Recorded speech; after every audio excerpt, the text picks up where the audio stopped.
Sabe aquela imagem clássica? Um cowboy solitário, uma cidadezinha empoeirada, um duelo marcado para o meio-dia. O que faz isso ser tão poderoso, mesmo hoje em dia? Bom, nesta análise, a gente vai desmontar o faroeste, ou western, peça por peça, para entender por que esse gênero é muito, mas muito mais do que só tiroteio e chapéu.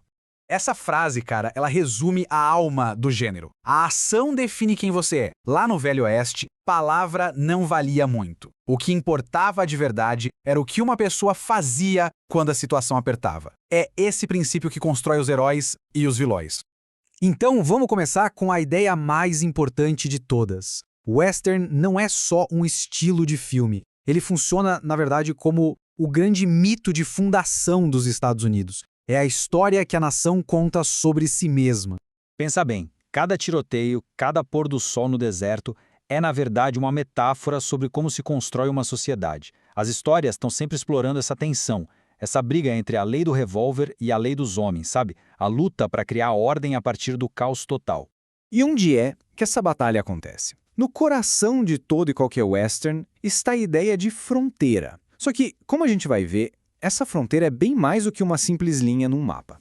Pois é, a fronteira não é só um ponto geográfico, ela é um campo de batalha moral. De um lado você tem a natureza selvagem, indomada. Do outro, a promessa de ordem, de progresso. E bem no meio está o herói, completamente dividido entre esses dois mundos. E é aqui que está o grande paradoxo do herói de faroeste. Ele é o cara violento, o único capaz de limpar a cidade e trazer a paz. Só que, uma vez que a lei e a ordem se estabelecem, essa nova sociedade civilizada não tem mais lugar para alguém como ele. Ele vira uma espécie de fantasma, um salvador que não pertence ao mundo que ele mesmo ajudou a criar. Então, o que bota essas histórias para andar? Quase sempre é uma dessas três coisas. Uma busca implacável por vingança. A chegada inevitável da modernidade, tipo o trem, o telégrafo, que ameaça o jeito antigo de viver. Ou a jornada de um personagem que está tentando desesperadamente se redimir de um passado bem sombrio. Para a gente entender o gênero a fundo, a gente precisa olhar para as peças que formam ele. Vamos começar pelo mundo que ele cria. Aquela atmosfera única e os personagens que, vamos combinar, são inesquecíveis. Olha, isso aqui é fundamental. O ambiente num filme de faroeste não é só decoração, não é só um cenário. O deserto, o céu imenso, o horizonte, tudo isso age sobre os personagens, testa os limites deles e, no fim, acaba moldando o destino de cada um. Para pensar, a imensidão do deserto parece que esmaga a gente. Lembra a todo mundo quão pequeno se é. A cidadezinha, com aquelas construções de madeira, parece uma fortaleza super frágil contra o caos. O silêncio antes de um duelo é mais tenso que qualquer música. E o que aparece lá no horizonte, seja um trem, uma tempestade ou um cavaleiro solitário, pode significar a salvação ou o fim de tudo. E no centro disso tudo, a gente tem os arquétipos clássicos. O herói, um homem de poucas palavras, definido por um código de honra e pelas suas ações. E o vilão é o reflexo sombrio dele. É a liberdade sem limite nenhum, sem moral. Ele é basicamente o que o herói poderia se tornar se um dia abandonasse seu código e se entregasse ao caos. Mas o western nunca foi um gênero parado no tempo. Muito pelo contrário, ele sempre se reinventou, mudando muito ao longo das décadas para refletir as crises e as transformações da própria sociedade. Essa evolução é muito clara.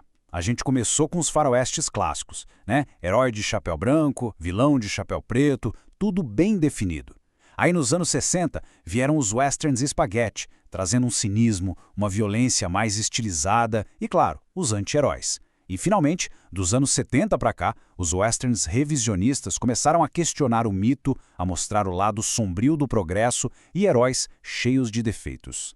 E isso tudo nos leva a uma pergunta essencial. Por que a gente ainda se importa com um gênero que parece tão preso ao passado? A resposta, na verdade, é que os temas dele nunca foram tão atuais.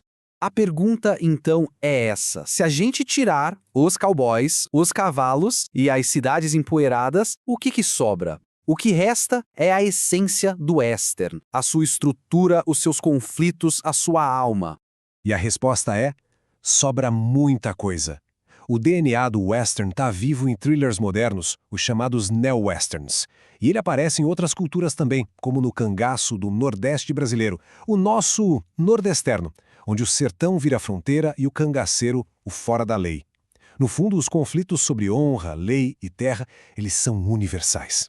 É por isso que o western sobrevive. Porque lá no fundo, ele fala sobre uma luta que existe dentro de todo mundo. Essa tensão constante entre o nosso desejo por liberdade total e a nossa necessidade de ter regras, limites e uma comunidade para a gente poder viver bem.